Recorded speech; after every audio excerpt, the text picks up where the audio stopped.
నువ్వు పోయి వాళ్ళని తీసుకొచ్చుకో దిక్కున్న వాళ్ళని అని చెప్పి అన్నాడు.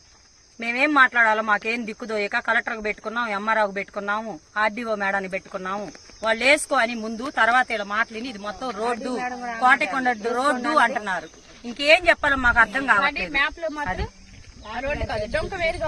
ఇదిగోండి మ్యాప్ లో కూడా ఇదిగోండి ఇవి మా ప్లాట్లు. మ్యాప్ కూడా డొంకే కనపడుతుంది, ప్లాట్లు కనపడుతున్నాయి. ఈ మ్యాప్ అని ఒప్పంట గవర్నమెంట్ ఇచ్చింది. ఆయన అంటాడు ఎంఆర్ఆర్ గారు కూడా తప్పని ఒప్పుకొని వెళ్ళాడు. ఈ రోజు ఇక్కుర్తి గ్రామంకి వచ్చి ఉన్నాము. ఇక్కుర్తి గ్రామము నర్సాపేట మండలము పల్నాడు జిల్లాలో గత 2006లో వైఎస్ రాజశేఖర రెడ్డి గారు ఇక్కడ ఒడ్డర్లకు సంబంధించిన పేదలకి 16 మందికి ఇళ్ల పట్టాలు ఇచ్చి ఉన్నారు. అప్పటి నుండి కూడా వీళ్ళు ఇల్లు వేసుకుందామంటే అక్కడ కొంచెం వాటర్ వచ్చి కొంచెం బురదగా ఉండి వేసుకోలేదు. తర్వాత గత 5-6 సంవత్సరాల నుండి కూడా వీళ్ళు ఇక్కడ నివాసాలు ఏర్పాటు చేసుకుందామని వీళ్ళు ఎంఆర్ఓ ఆఫీస్ అంటే ఎంఆర్ఓ డిపార్ట్మెంట్ వాళ్ళు, రెవెన్యూ డిపార్ట్మెంట్ వాళ్ళు వీళ్ళు అడ్డగించడం జరిగింది. అప్పటి నుండి వీళ్ళు ఎంఆర్ఓ ఆఫీసులు తిరుగుతూనే ఉన్నారు. ఇక్కడ నివాసాలు ఇల్లు కట్టుకోవాలని చెప్పేసి అవకాశం కల్పించడం లేదు. అయితే ఇప్పుడు ఈ టీడీపీ ప్రభుత్వం అధికారంలోకి వచ్చిన దగ్గర నుండి కూడా ఇక్కడ వీళ్ళ స్థలాలు ఏదైతే మనిషికి ఈ 16 మందికి కూడా ఈ పట్టా ఇచ్చున్నారు. 2006లో మన వైఎస్ రాజశేఖర రెడ్డి గారు ప్రభుత్వంలో ఇచ్చినప్పటి నుండి కూడా ఈ అనుభవదారులుగా ఇదే స్థలాల్లో ఉన్నారు.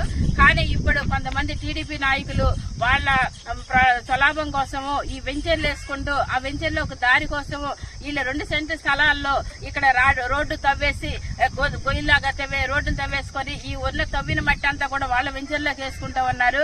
అదేమని వీళ్ళు నిలబడి గట్టిగా అడుగుతూ ఉంటే మీరు ఒడ్డర్లు మీ చేతనేం చేసుకోండి, ప్రభుత్వం మాది, అధికారం మాది, మీరు ఎవరు చెప్పుకుంటారో చెప్పుకోండి అని చెప్పేసి వీళ్ళు భయభ్రాంతులు చేస్తా ఉన్నారు.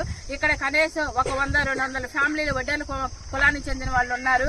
అంతా కూడా కాయ కష్టం చేసుకుని కూలి పని చేసుకుని బ్రతికే ఒడ్డర్లు ఉన్నారు. వీళ్ళల్లో 16 మందికి మాత్రం గవర్నమెంట్ అప్పుడు 2006లో వైఎస్ రాజశేఖర రెడ్డి గారు ఈ పట్టాలు ఇవ్వడం జరిగింది. అప్పటి నుండి కూడా వీళ్ళు అద్దెలుకుంటున్నారు తప్ప ఇల్లు కట్టుకోవడానికి వీళ్ళు అవకాశం ఈ రెవెన్యూ వాళ్ళు కల్పించడం లేదు. ఎందుకంటే ఇది రెవెన్యూ వాళ్ళు కావాలని ప్రభుత్వానికి అండగా నిలబడి ఎవరైతే ఈ టీడీపీ కూటమిలో ఉన్న తెలుగుదేశం నాయకులు ఈ వెంచర్లు వేసుకుంటూ ఉన్నారు వాళ్ళకి సపోర్ట్ చేస్తా ఉన్నారు.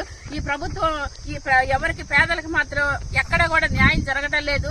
రెవెన్యూ డిపార్ట్మెంట్ కానివ్వండి, పోలీస్ డిపార్ట్మెంట్ కానివ్వండి ఈ పేదలకంటూ సపోర్ట్ గా నిలబడటం లేదు. ప్రభుత్వానికి వీళ్ళు ఎండుదండలుగా ఉంటూ ప్రభుత్వానికి సపోర్ట్ చేస్తూ ఉన్నారు.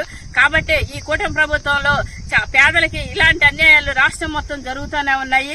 దీనికి వెంటనే ఎంఆర్ఓ గారు కానివ్వండి, అలాగే కలెక్టర్ గారు కానీ స్పందించి ఎవరైతే ఈ టీడీపీ లీడర్స్ వాళ్ళ స్వార్థం కోసం వీళ్ళ స్థలాలు అయితే 2 సెంట్ల స్థలాల్లో వీళ్ళు రోడ్డు మట్టి తవ్వేసుకొని వాళ్ళ వెంచర్లకు వేసుకుంటా ఉన్నారు.